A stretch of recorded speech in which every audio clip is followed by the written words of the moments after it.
This is Margaret Koolman at Astrology. The chart for this new moon in Sagittarius breaks down into two major patterns which are at odds with each other. So perhaps we'll all be finding ourselves shunting from one behaviour to another during this month. The one pattern involves the sun and moon at the very beginning of Sagittarius, making a trine connection to Uranus at the very beginning of Aries, all very fiery. Uranus in Aries is about us being our unique selves. It's about the sudden movement, spontaneous action, flashes of inspiration that are very personal. And connecting to the sun and moon, it's as though this month is about being open to those things. Sagittarius is always after the next interesting thing, so there could be quite a pull to be spontaneous, interested in all sorts of ideas, different ways of doing things, and a need to put aside the heaviness of responsibility so that we can enjoy ourselves. It's also, at its highest level, the ability and desire to take a new look at life, to reorient ourselves, to be prepared to check through our beliefs and maybe start from scratch. The other pattern involves all the other planets except Mercury. Mercury's on his own in Sagittarius, and at this new moon, just turning retrograde to scan what's been going through our communications since it first went into Sagittarius.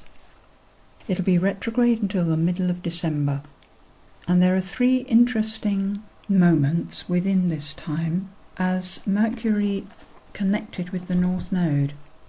So Mercury about our communication, our thoughts, our ideas. In Sagittarius anyway, it's interested in understanding the bigger picture.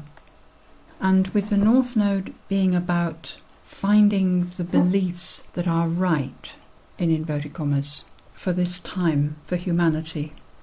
Mercury crossing that would make us hopefully aware of what those beliefs are, what philosophy will actually work.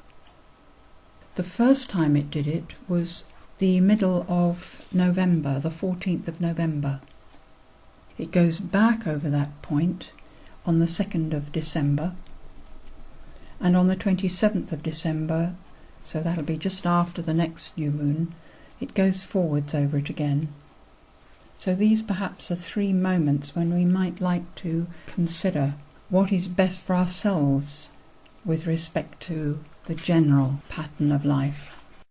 The major pattern, involving all the other planets, is this lovely grand trine in Earth, involving Pluto and Jupiter and Mars. I did mention it in the last month because Mars was getting close. But now it's actually exact in its trine to Pluto, and it is in Virgo now.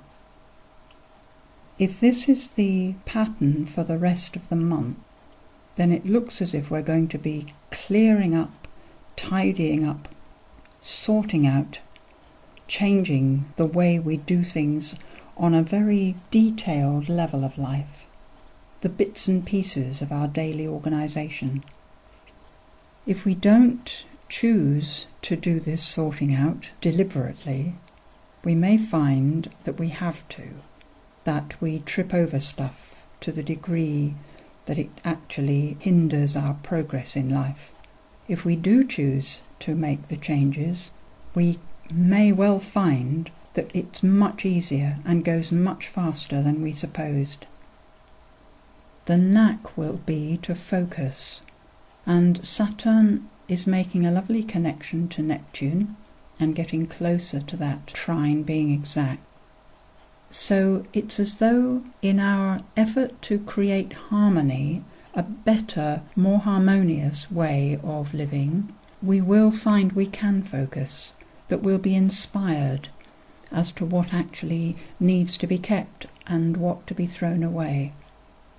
And this is where the combination of these two patterns, at odds with each other superficially, but the Sun and Moon quincunxing Jupiter in that earthy triangle, actually supporting the clearance, supporting our sorting out the stuff of life.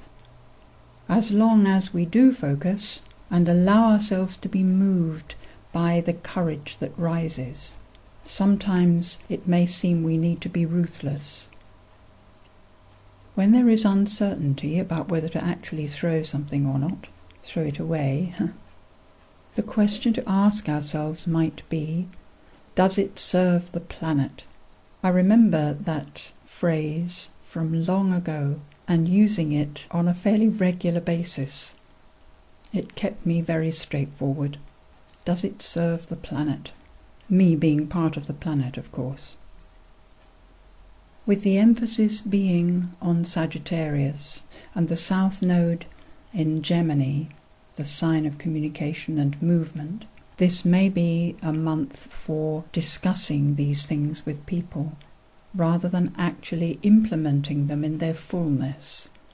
Beginning the implementation, yes, and definitely clearing the decks for further action.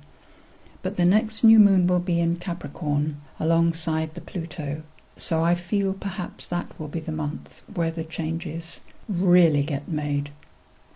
And that month will be taking us into 2012. I've written much more about all this in the current new moon letter on my website. The contemplation follows. Having prepared for your moment of sitting quietly, sit, relax, rest, breathe. Know that all is well in the wholeness of things, and let your heart release its concerns about life, so that it may expand into fullness, and you can begin to become the peace that you know is your inheritance as a human being. Find again your own unique oneness with others, so that you may join and share their pleasures and happiness in life without leaving your movement or goal. For all human experience is your experience as a human on earth, and every heart is one heart containing all that is.